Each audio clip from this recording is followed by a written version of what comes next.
The reaction of the Paice family, or certain members of it, was very positive, though cautious to begin with. When I contacted Paul Paice, the only child of Frank and Olga Paice, not surprisingly, he was stunned, because he had no idea that I was ferreting around looking at his parents, his family, nor had he been very curious about the family himself.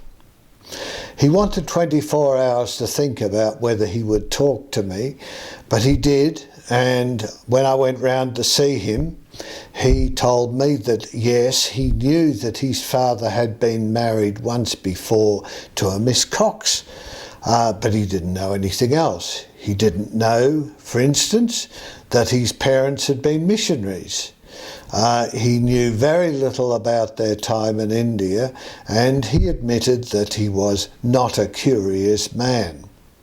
At any rate, he did agree that we should work together on finding out what had happened, and he was very, very cooperative over the time.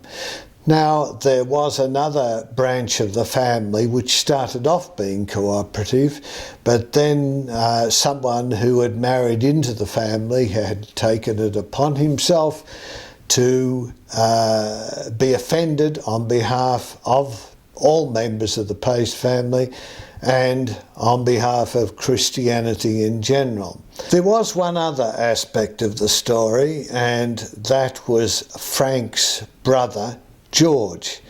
Now, they had both become ordained ministers in the Baptist Church at the same time.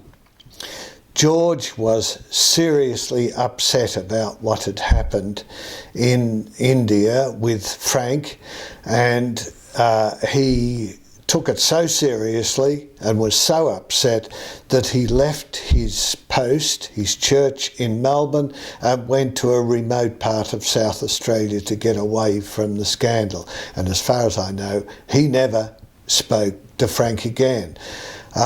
It was a taboo subject in his family, and when I finally did track them down in South Australia, they knew nothing, and frankly they weren't very interested, which did surprise me, because I think if I had received a phone call from a total stranger saying, look, I'm investigating your parents and what happened to them, I'm investigating your family in general about what happened to them, I think I'd be surprised, and I'd most certainly want to know. But at any rate, they weren't interested in the book or learning much from me. But that was their choice, and that's fine by me.